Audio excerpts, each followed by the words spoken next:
여기 딸의 교육을 위해 중국으로 떠날 예정이었던 미국 가족이 있습니다.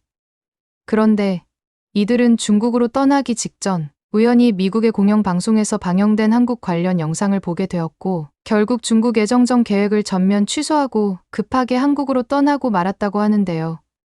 그렇다면 이 가족에겐 대체 어떤 일이 있었던 것일까요? 지금부터 사연 시작해 보겠습니다. 저는 바바라예요. 엄마이자 아내로서 제 가족을 위해 가장 좋은 길을 찾는 게 제 인생이었죠. 제 남편 톰은 애플에서 연구원으로 일하고 있는데 몇 년째 중국에 파견 근무 중이라서 몇 달에 한 번씩만 미국에 돌아올 수 있었어요. 힘들었지만 우리는 어떻게든 버텨냈죠. 우리 딸 에밀리는 아빠가 반대편 세상에 있는 상태로 자라왔어요. 하지만 이제 곧 학교에 갈 나이가 되어서 톰과 저는 큰 결정을 내려야 했어요. 우리가 남편을 따라 이주할지 아니면 계속 떨어져 지낼지요. 이 고민이 머릿속을 떠나지 않던 어느 날 톰이 전화로 뜻밖의 소식을 전해왔어요. 회사에서 그에게 선택권을 줬다는 거예요. 중국에 남거나 미국 본사로 돌아가거나 아니면 한국으로 옮길 수도 있대요. 당신 생각은 어때?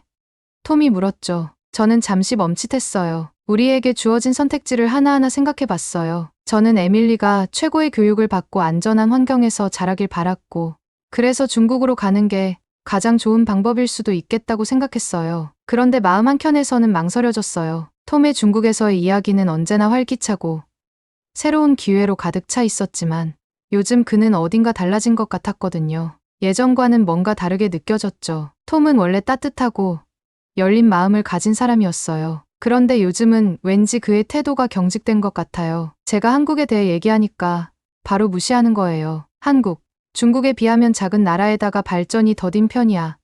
톰은 마치 당연한 얘기라는 듯이 말했어요. 그는 마치 중국만이 우리에게 좋은 미래를 줄 수 있는 유일한 나라라고 믿는 것 같았어요. 그의 말이 신경이 쓰였어요. 저는 한국이 낯설지 않았어요. 뉴스나 친구들에게서 들은 것들이 있었죠. 교육과 기술을 중요하게 생각하는 나라라는 건 알고 있었어요. 그리고 안전하고 현대적인 생활 수준을 자랑하는 곳이라는 말도 많이 들었죠. 그런데 톰이 왜 이렇게 한국을 무시하는지 이해할 수 없었어요. 그가 중국에만 사로잡힌 것처럼 느껴졌지만 그때는 아무 말도 하지 않았어요. 톰은 중국의 빠른 발전과 새로운 기회에 대해 계속해서 얘기했어요. 거리에 사람들이 넘쳐나고 매일 새로운 건물들이 세워지는 모습이 대단하다는 거예요. 그리고 본인이 참여하고 있는 큰 프로젝트들과 기술에 엄청난 투자가 이루어지고 있다는 얘기만 했어요. 중국의 도시는 항상 변화하고 있어. 마치 미래를 사는 느낌이지.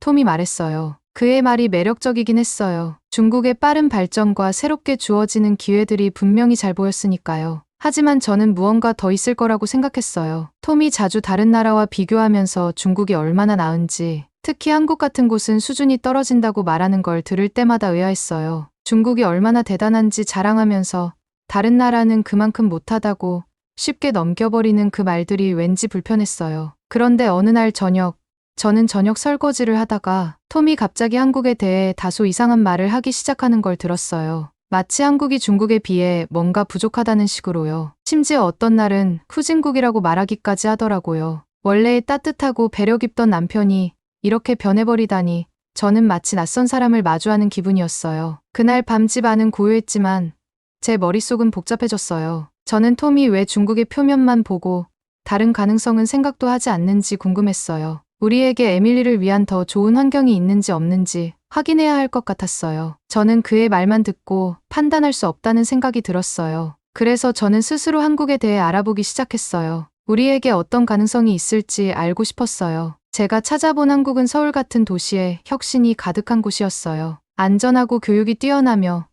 가족이 살기에 좋은 환경으로 평가받고 있었죠. 사람들이 삶의 질에 대해 이야기하고 도시가 얼마나 깨끗하고 현대적이며 한국이 세계에서 가장 안전한 나라 중 하나라는 말을 많이 했어요. 제가 발견한 것들은 정말 놀라웠어요. 한국은 전 세계적으로 신뢰받는 삼성, 현대, LG 같은 브랜드들의 본고장이었어요. 단지 큰 회사들일 뿐 아니라 품질과 혁신을 상징하는 브랜드들이었죠. 사람들은 한국 제품을 신뢰했고 이는 오랜 시간 꾸준히 쌓아온 이미지 덕분이었어요. 제가 읽은 모든 기사와 이야기는 한국의 새로운 면모를 보여줬어요. 그들의 활기찬 문화와 축제들, 아름다운 자연 풍경에 대해 읽을 때마다 한국이 어떤 곳인지 더 알고 싶어졌어요. 제가 이 나라에서 우리 가족이 살아가는 모습을 그려보기 시작했어요. 에밀리에게도 이곳이 좋은 환경이 될 수 있을까?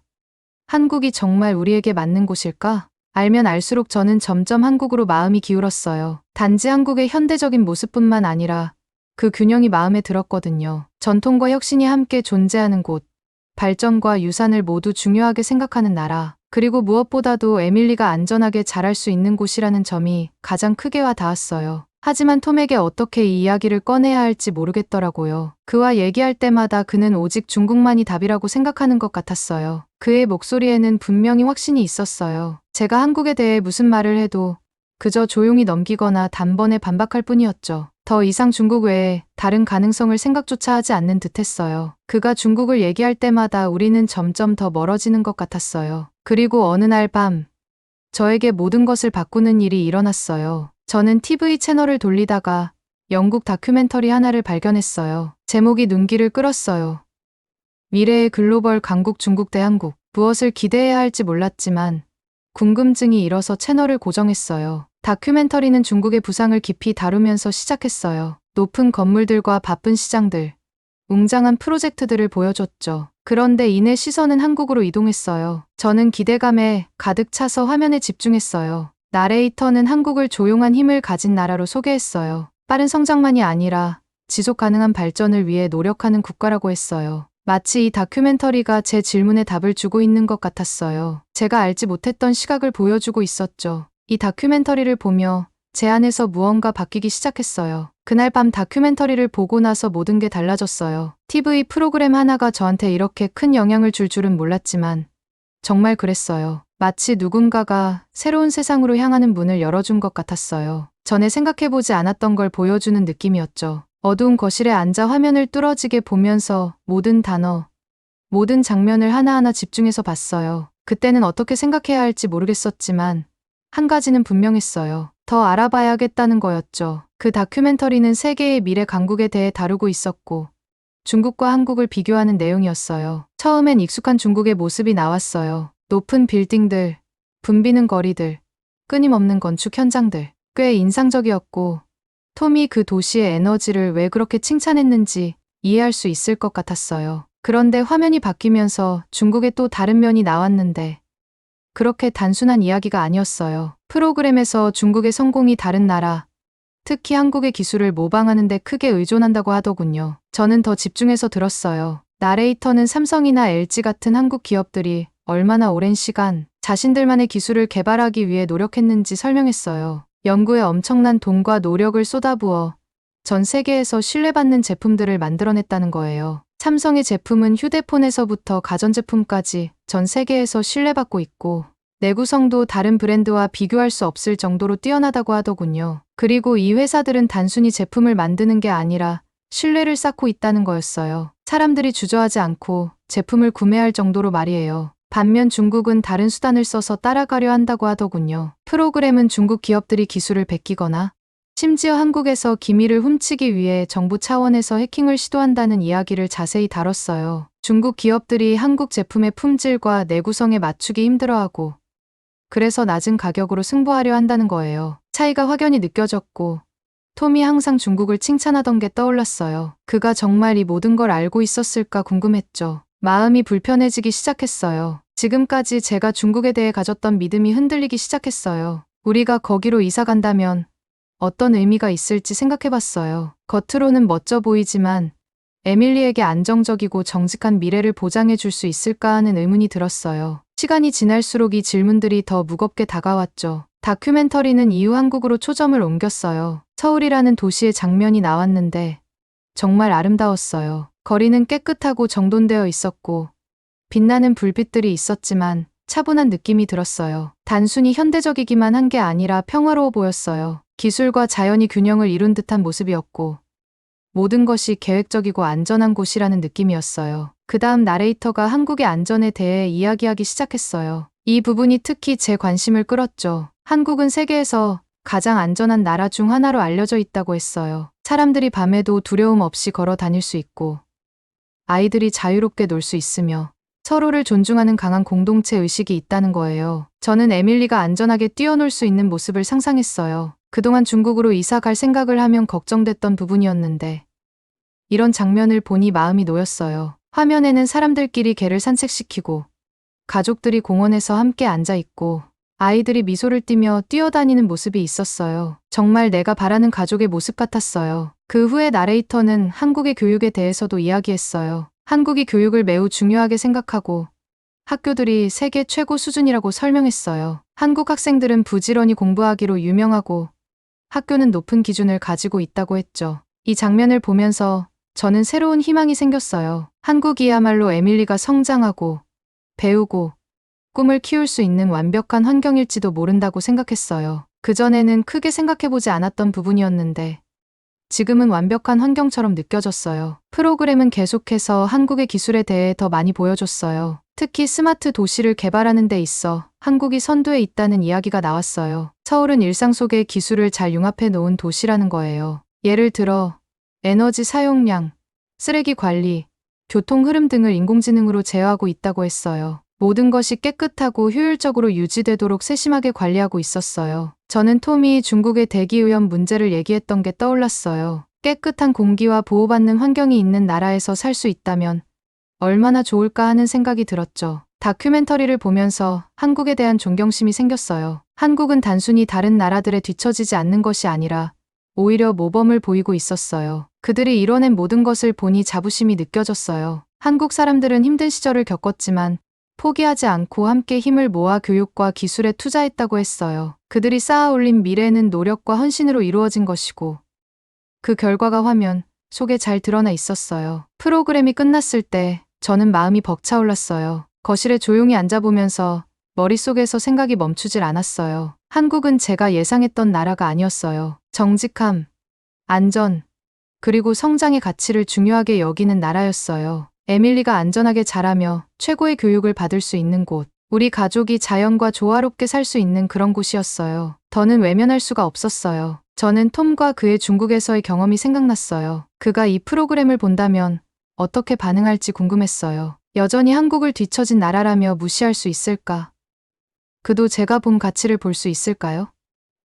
잘 모르겠지만 이 다큐멘터리를 꼭 보여줘야겠다는 생각이 들었어요. 제가 막 배운 걸 그도 알아야 한다는 생각이 들었어요. 이것은 단순한 TV 프로그램이 아니었어요. 제가 생각지도 못한 미래를 엿볼 기회였죠. 다큐멘터리를 끄고 조용한 거실에 앉아 있는데 제 마음은 여전히 복잡했어요. 설렘, 희망, 그리고 약간의 두려움이 뒤섞여 있었죠. 톰을 설득하는 일이 쉽지 않을 것 같았어요. 그는 중국에서의 몇 년 동안 많은 영향을 받았고 그곳의 빠른 성장에 깊이 매료되어 있었으니까요. 하지만 제가 이제 막 본 한국의 모습은 제 마음에서 떠나질 않았어요. 누군가 제게 새로운 길을 보여준 듯했고 그 길은 더 밝고 제가 상상조차 하지 못했던 가능성으로 가득 차 있었어요. 그 순간 저는 결심했어요. 톰과 이야기를 나누겠다고요. 그가 어떻게 반응할지 몰랐지만 이 사실을 혼자만 알고 있을 수는 없었어요. 한국이야말로 우리가 찾던 곳이 될 수 있다는 걸 보여주고 싶었어요. 우리가 새롭게 시작할 수 있는,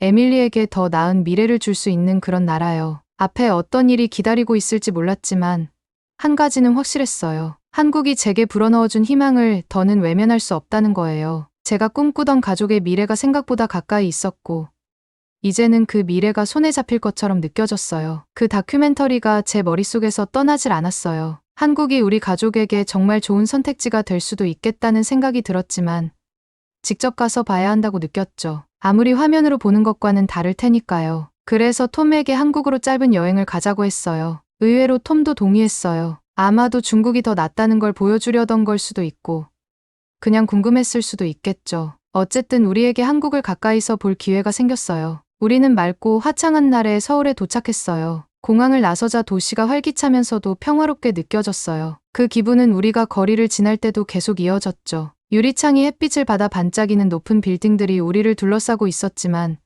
동시에 차분한 분위기도 느껴졌어요. 거리는 넓고 깨끗했고 사람들은 빠르지만 예의 있게 걸어가고 있었어요. 각자 갈 곳을 아는 듯했지만 서두를 필요가 없어 보였죠. 공기도 생각보다 신선했고 분주한 도시치고는 정말 신기했어요. 봄이 막 시작돼서 길가에는 벚꽃 나무들이 줄지어 서 있었고 분홍과 하얀 꽃잎이 살랑살랑 바람에 흔들리고 있었어요. 우리가 제일 처음 간 곳은 서울의 대표적인 역사적 장소 중 하나인 경복궁이었어요. 정말 아름다웠어요. 웅장한 문과 붉은 기둥들, 푸른 하늘 아래 당당하게 서 있는 기와 지붕까지 모든 게 한 폭의 그림 같았죠. 사람들이 천천히 걸으며 사진을 찍고 궁을 감상하고 있었어요. 관광객들과 현지인들, 그리고 우리 같은 어린아이를 데리고 온 가족들도 보였죠. 에밀리는 제 손을 꼭 잡고서 커다란 눈을 반짝이며 주변을 둘러봤어요. 새로운 풍경에 빠져든 듯했죠. 걸으면서 저는 여기저기 작은 기술들이 숨어 있는 걸 계속 발견했어요. 궁 근처에는 관광객을 위한 디지털 키오스크들이 있었는데 길 안내를 해주고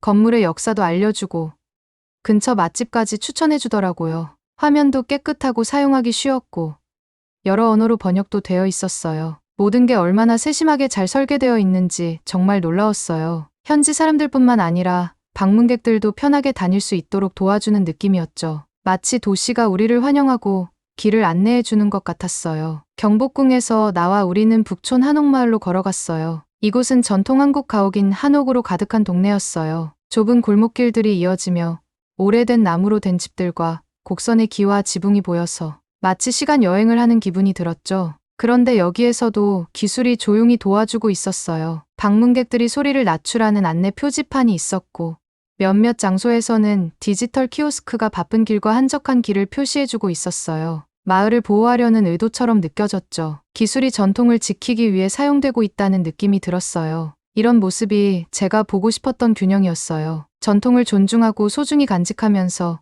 기술이 그걸 보호하고 돕는 역할을 하고 있었어요. 저는 에밀리가 이런 곳에서 자랄 수 있다면 얼마나 좋을까 생각했어요. 과거와 현대가 자연스럽게 어우러져 있는 곳에서요. 그렇게 걸어가다가 작은 공원을 발견했어요. 아이들이 뛰어다니며 웃고 있었고 부모들은 근처 벤치에 앉아 아이들을 지켜보고 있었어요. 몇몇 사람들은 강아지를 산책시키고 있었고 나이 드신 부부들은 손을 잡고 천천히 걸으며 아이들을 흐뭇하게 바라보고 계셨어요. 전체적으로 따뜻하고 환영하는 느낌이었어요. 마치 도시가 우리를 안아주는 듯했죠. 심지어 놀이터 기구들까지도 깔끔하고 잘 관리된 게 느껴졌어요. 에밀리는 아이들을 잠시 지켜보다가 눈이 반짝였어요. 정말 신난 표정이었죠. 에밀리가 노는 동안 저는 또다시 안전에 대해 생각하게 됐어요. 한국은 세계에서 가장 안전한 나라 중 하나로 알려져 있어요. 그 느낌이 이미 저에게 전해지고 있었어요. 사람들은 가방을 벤치에 놓고도 걱정하지 않았고 천천히 걸으면서도 주위를 살피지 않았어요. 모두가 여유롭고 불안함 없이 다니는 모습이었죠. 중국의 북적거리고 빠른 생활 속도와는 완전히 다른 세상이었어요. 그날 오후에는 북적이는 쇼핑거리로 갔어요. 현지 상점들과 큰 국제 브랜드들이 뒤섞여 있었죠. 밝은 간판들이 거리를 비추고 있었고 음식부터 최신 기술 제품들까지 온갖 광고들이 보였어요. 하지만 바쁜 쇼핑거리에서도 질서가 느껴졌어요. 사람들이 횡단보도 앞에서 차분히 기다리고 교복 입은 학생들이 집으로 걸어가면서 즐겁게 이야기하는 모습도 보였죠. 연령에 상관없이 사람들이 편안하고 안전하게 느끼는 곳이라는 걸 깨달았어요. 그 거리에서 특히 눈길을 끈 것은 작은 구석 가게였어요. 신선한 농산물, 간식, 작은 전자 제품까지 파는 곳이었는데 안에 들어가 보니 마치 미래에서 온 것 같은 디지털 결제 시스템이 있었어요. 사람들이 직접 물건을 스캔하고 휴대폰으로 결제한 후 줄 서서 기다릴 필요 없이 나가는 시스템이었죠. 정말 매끄럽고 간단해서 모두의 일상을 조금 더 편하게 해주는 느낌이었어요. 톰도 꽤 인상 깊어하는 것 같았지만 애써 무시하려고 하는 모습이 보였어요. 저녁 식사 시간이 되어 쇼핑몰 거리 둘러보다가 작은 한식당에 들렀어요. 메뉴를 살펴보는데 저는 비빔밥이라는 음식을 시켜보기로 했죠. 음식이 나오고 나서 보니 그릇 가득 영양 가득한 나물과 고슬고슬한 쌀밥, 그리고 계란과 고추장이 얹어져 있었어요. 색감이 예뻐서 보기만 해도 입맛이 돌았어요. 젓가락으로 조심스럽게 재료들을 골고루 섞어 한 입 먹어봤는데 그 순간 부드럽고 고소한 나물의 맛이 입안 가득 퍼졌어요. 채소 하나하나가 정성껏 준비된 게 느껴졌고 식감도 참 다양했어요. 아삭한 콩나물, 부드러운 시금치, 향긋한 고사리 모든 재료가 조화를 이루고 있었죠. 양념장도 강하지 않고 딱 적당해서 재료 본연의 맛을 잘 살려주고 있었어요. 함께 먹던 에밀리도 색다른 맛에 반한 듯 젓가락질이 서툴지만 열심히 먹기 시작했어요. 그녀는 비빔밥을 한 입 먹고는 밝게 웃으며 엄마, 이거 너무 맛있어요. 라고 했어요. 에밀리의 미소를 보니 저도 흐뭇한 마음이 들었죠. 이 단순한 한 그릇 음식에 한국 사람들의 건강을 생각하는 마음과 자연을 소중히 여기는 태도가 담겨 있는 것 같았어요. 비빔밥은 소박하지만 하나하나 영양이 가득한 나물들로 이루어져 있어요. 간단한 음식이지만 이렇게 다양한 맛과 영양이 조화롭게 어우러지는 걸 보니 한국 음식이 참 특별하다고 느껴졌어요. 한국은 전통과 건강함이 가득한 식단을 자랑하는 나라예요. 한국 음식을 맛볼 때마다 느끼는 건 단순히 맛있는 음식을 넘어서 자연의 힘과 조화를 존중하는 깊은 지혜가 담겨 있다는 거예요. 재료 하나하나가 소중히 다뤄지고 몸과 마음을 건강하게 하기 위한 조리법이 그대로 이어져 오고 있죠. 예를 들어 김치를 생각해 보세요. 한국 사람들에게 김치는 단순한 반찬이 아니에요. 배추, 고추, 마늘, 생강 같은 신선한 재료가 발효를 통해 더욱 깊은 맛과 영양을 만들어내는 아주 특별한 음식이에요. 발효 과정은 한국 사람들이 자연과 함께하는 법을 배워온 역사와도 같아요. 발효를 통해 만들어진 유산균은 장 건강에 좋을 뿐 아니라 면역력도 높여준다고 알려져 있어요. 김치를 먹을 때마다 전해져 오는 자연의 건강함과 조상들의 지혜가 우리 몸에 스며드는 것 같아요. 또 다른 대표적인 음식, 비빔밥을 떠올려 보세요. 비빔밥은 그릇 하나에 온갖 다양한 나물과 밥, 고추장이 담겨 있어요. 하지만 그 조합이 이루는 맛은 아주 절묘하고 조화로워요. 아삭한 콩나물, 향긋한 시금치, 부드러운 고사리, 그리고 달걀의 고소함이 어우러져 입안에서 완벽한 균형을 이루죠. 각기 다른 식감을 가진 재료들이 모여 하나의 조화를 이루는 비빔밥은 서로 다른 이들이 함께 어우러져 살아가는 한국 사람들의 삶과도 닮아 있어요. 한국 식단에는 고기의 양을 줄이고 신선한 채소와 해산물을 많이 사용하는 특징이 있어요. 미역국은 대표적인 예로 바다에서 온 영양을 가득 담은 이 국은 한국 사람들에게 생일 때마다 꼭 먹는 건강을 기원하는 음식이기도 해요. 특히 미역은 혈액순환을 돕고 소화를 촉진하는 효능이 있어 몸을 정화해주는 효과가 있다고 해요. 그러니 미역국을 먹을 때마다 몸이 한층 더 건강해지는 기분이 드는 거죠. 된장국, 나물 반찬, 잡곡밥까지 한국의 전통 식단에는 사람을 건강하게 하고자 하는 마음과 자연의 선물을 소중히 여기는 마음이 담겨 있어요. 한국인들은 계절마다 신선한 재료를 사용해 음식을 만들어 먹고 매일의 식사를 통해 몸과 마음을 정화하는 방법을 터득해 왔어요. 그들의 전통 식단에는 단순히 먹는 즐거움만이 아니라 건강하게 오래 살기 위한 지혜가 담겨 있는 거예요. 한국의 식문화는 단순히 음식을 먹는 것이 아니라 삶을 더 깊이 이해하고 자연과 조화롭게 사는 법을 배우는 과정 같아요. 그래서 한국에서의 식사는 언제나 특별해요. 자연을 담고 건강을 생각하며 조상들의 지혜를 이어가며 모든 식탁 위의 음식에는 그들의 전통과 깊은 철학이 고스란히 녹아있죠. 한국의 전통적인 건강 식단은 단순한 음식이 아니라 세대를 넘어서 우리 몸과 마음을 건강하게 해주는 살아있는 유산이에요. 이런 음식 문화가 있는 한국에서 에밀리가 점점 자란다면 더 건강함을 가진 아이로 자랄 수 있겠다라는 생각이 들었어요. 해질 무렵 우리는 한강을 따라 걸었어요. 저녁 햇살이 강물에 따뜻한 빛을 들이우고 있었죠. 가족들은 잔디밭에서 소풍을 즐기고 친구들끼리 사진을 찍으며 웃고 몇몇 사람들은 강변에서 조깅을 하고 있었어요. 어린아이들 무리가 우리를 지나치며 웃음소리를 남기며 술래잡기를 하고 있었어요. 그 순간 저는 설명할 수 없는 평화로움을 느꼈어요. 이 도시는 안전하고 따뜻하며 활기가 넘쳐 보였어요. 그리고 우리 가족이 이곳에서 단순하면서도 충만한 삶을 살아가는 모습을 그려볼 수 있었어요. 우리는 강을 바라보며 자리를 잡고 앉았어요. 톰은 말없이 주변을 둘러보고 있었고 저도 그와 똑같이 이 모든 걸 느끼고 있다는 게 느껴졌어요. 한국에는 뭔가 특별한 게 있었어요. 단순히 발전된 기술이나 아름다운 풍경 때문이 아니었어요. 공동체의 느낌, 서로에 대한 존중, 그리고 과거와 현재가 조화를 이루는 모습이었어요. 마치 사람들은 여기서 목적을 가지고 살아가는 듯했고 단지 성공을 위해 사는 것이 아니라 조화와 안녕을 중요하게 여기는 것 같았어요. 우리는 해가 지는 강을 바라보며 앉아 있었어요. 그 순간 저는 깊은 확신을 느꼈어요. 에밀리가 자라고 배우고 이런 문화를 경험할 수 있는 곳이 바로 여기가 아닐까 하는 생각이 들었죠. 에밀리가 여기서 안전하게 자라고 따뜻함을 느끼며 거리를 다니고 존중과 친절을 소중히 여기는 문화를 배울 수 있길 바랐어요. 한국은 단순히 이사할 나라가 아니라 우리 가족에게 새로운 시작이자 새로운 삶의 터전이 될 수 있는 곳이었어요. 그날 밤 호텔로 돌아가는 길에 오랜만에 확신이 생겼어요. 톰과 이 얘기를 나눠야겠지만 제 마음은 이미 정해진 것 같았어요. 한국이야말로 우리 가족에게 가장 좋은 미래를 줄 수 있는 곳이라는 거요. 그리고 저는 그 미래를 우리 현실로 만들 준비가 됐어요. 서울에서의 마지막 날이 금방 찾아왔어요. 집으로 돌아갈 준비를 하면서 마음이 참 복잡했어요. 설렘도 있었지만 뭔가를 잃어버리는 것 같은 느낌도 들었어요. 마치 이미 우리 집 같은 곳을 떠나는 것 같았거든요.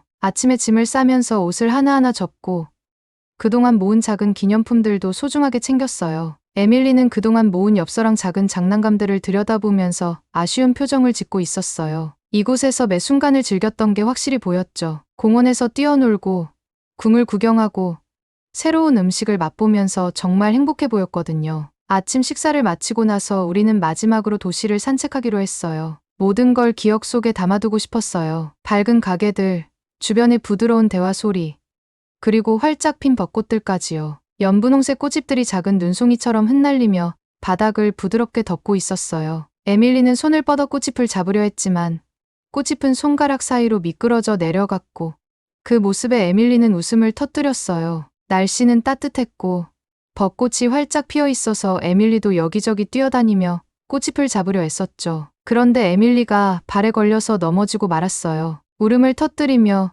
무릎을 잡고 앉아있는 아이를 보니 마음이 철렁했어요. 제가 서둘러 에밀리에게 다가가려는 순간 저보다 먼저 다가온 사람이 있었어요. 밝은 미소를 띤 젊은 한국 여성분이었어요. 그 여성은 한눈에 봐도 따뜻하고 친절해 보였어요. 그녀는 에밀리에게 조심스럽게 다가가 무릎을 살펴보며 부드러운 목소리로 아프지? 괜찮아. 내가 도와줄게. 라고 말했어요. 그녀의 부드러운 목소리가 에밀리에게 안정감을 주었는지 울음을 멈추기 시작했어요. 그 여성은 곧 가방을 열고 작은 응급키트를 꺼내더니 밴드와 소독약을 꺼냈어요. 조심스럽게 에밀리의 무릎을 소독해주고 작은 상처에 밴드를 붙여주었죠. 그 순간 에밀리는 눈물을 닦으며 그녀를 올려다보았어요. 여성은 에밀리의 머리를 살짝 쓰다듬어 주며 미소를 지었고 이제 괜찮아졌지? 울지 말고 예쁜 꽃 구경하러 가자 라고 다정하게 말했어요. 저도 감사의 인사를 전하려고 했는데 그녀는 아이들은 넘어지면서 크는 거니까요. 걱정 마세요. 우리 에밀리 많이 놀랐지? 그래도 씩씩하게 잘 참았네. 라고 하며 오히려 저를 안심시켰어요. 그 말에 저도 울컥하는 기분이 들었어요. 그녀는 다시 한번 에밀리에게 살짝 미소를 지어 보이고는 손을 흔들며 인사한 후 떠났어요. 저는 그녀의 따뜻한 손길과 미소가 진심으로 우리를 생각하는 마음에서 나온 것임을 느낄 수 있었어요. 에밀리도 그녀의 다정한 말과 행동에 위로받은 듯 다시 천진난만한 미소를 지으며 제 손을 꼭 잡았어요. 그 순간 저는 한국 사람들이 정말 따뜻하고 친절한 마음을 가지고 있다는 걸 느꼈어요. 그 여성의 작은 배려와 다정한 미소가 저와 에밀리에게 큰 힘이 되었고 그날의 기억은 오래도록 제 마음에 남을 것 같았어요. 그 모습을 보며 마음 깊숙이 따뜻함이 퍼졌어요. 이곳이야말로 에밀리가 자라기에 완벽한 장소라는 생각이 들었어요. 우리는 북촌 한옥마을 근처로 다시 걸어갔어요. 옛 한옥들이 당당하게 서 있었어요. 나무로 된 집들과 기와 지붕이 옛날 이야기를 들려주는 듯했죠. 하지만 건물만 눈에 들어오는 게 아니었어요. 조용히 걸어가는 사람들, 공기가 가득한 존중과 평온함. 이 모든 게 마음에 깊이 와 닿았어요. 한 젊은 커플이 손을 잡고 걷고 있었고 한 할아버지는 문가에 앉아 다정한 미소를 지으셨고 아이들은 좁은 길을 뛰어다니며 즐거워하고 있었어요. 도시 전체가 여유롭고 평화로운 느낌으로 움직이는 것 같았어요. 조금 더 걷다 보니 작은 책방이 눈에 들어왔어요. 창문 가득 책들이 가지런히 놓여 있었고 색색의 표지들이 우리를 유혹하듯 반짝였어요. 안에 들어가니 천장까지 쌓인 책들이 빼곡하게 꽂혀 있었어요. 에밀리는 어린이 코너에서 그림책을 뒤적이며 그림을 보고 웃고 있었죠. 저는 한국 문화를 다룬 책을 하나 집어들고 넘겨봤어요. 그 속엔 한국의 역사, 축제, 전통에 대한 흥미로운 내용이 가득했어요. 이 나라에 대해 새롭게 알게 된 모든 것이 이 작은 책 속에 담겨 있는 것 같았어요. 책방을 나와 우리는 그냥 발길 닿는 대로 걸었어요. 그러다 보니 다시 한강변으로 오게 되었죠. 강물은 오후 햇살을 받아 반짝이고 있었고 잔디밭에는 가족들이 소풍을 즐기고 커플들이 다정히 앉아있고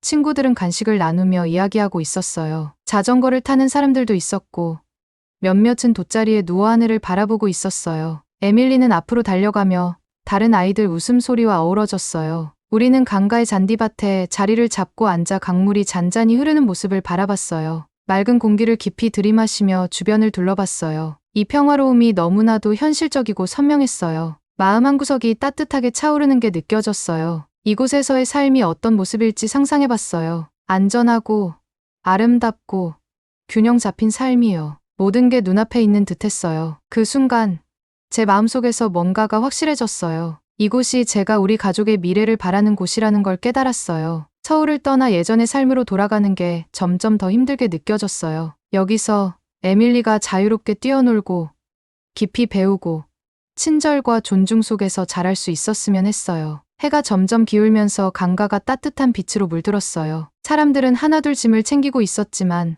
서두르는 사람은 없었어요. 저녁 바람이 차가워지기 시작해서 저는 재킷을 조금 더 여미고 이 중요한 결정을 어떻게 해야 할지 고민했어요. 그날 밤 호텔로 돌아왔지만 잠을 이룰 수가 없었어요. 제가 본 것들과 느낀 모든 게 머릿속에서 맴돌았어요. 예전의 삶을 떠올려 봤지만 이제는 너무 낯설게만 느껴졌어요. 빠른 속도, 소음, 항상 바쁜 일상 모든 게 이곳과는 너무 달랐어요. 여기서는 삶이 균형 잡혀 있는 느낌이었어요. 사람들이 서두르지 않고 삶의 중요한 가치를 잊지 않고 살아가는 듯했죠. 그런 삶을 우리도 누렸으면 좋겠다는 생각이 들었어요. 다음 날 아침, 우리는 짐을 싸서 호텔을 나왔어요. 로비를 지나면서 떠나야 한다는 생각에 아쉬움이 밀려왔어요. 공항으로 가는 차 안에서 이곳을 떠나는 게 마지막이 아니라는 걸 알았어요. 이건 시작일 뿐이라는 거요. 비행기가 이륙할 때 저는 창밖으로 서울을 내려다봤어요. 도시가 점점 작아지면서 멀어지고 있었어요. 언제 어떻게 될지는 몰랐지만 우리가 다시 돌아올 거라는 걸 알았어요. 서울은 우리가 단순히 여행한 장소가 아니었어요. 제 마음 깊은 곳에서 뭔가를 바꿔준 곳이었어요. 우리가 찾고 있던 집 같은 곳이었고 저는 그곳을 우리의 집으로 만들 준비가 되어 있었어요. 돌아오는 비행기 안에서 잠든 에밀리의 손을 꼭 잡고 작은 목소리로 속삭였어요. 곧 다시 올 거야. 이건 단순한 다짐이 아니었어요. 에밀리에게 그리고 우리 가족에게 주고 싶은 미래에 대한 약속이었어요. 우리를 기다리는 삶이 서울에 있었으니까요. 준비해온 내용은 여기까지입니다. 끝까지 시청해 주셔서 진심으로 감사드리며 여러분들의 구독과 좋아요, 알림 설정은 영상 제작에 큰 힘이 됩니다. 감사합니다.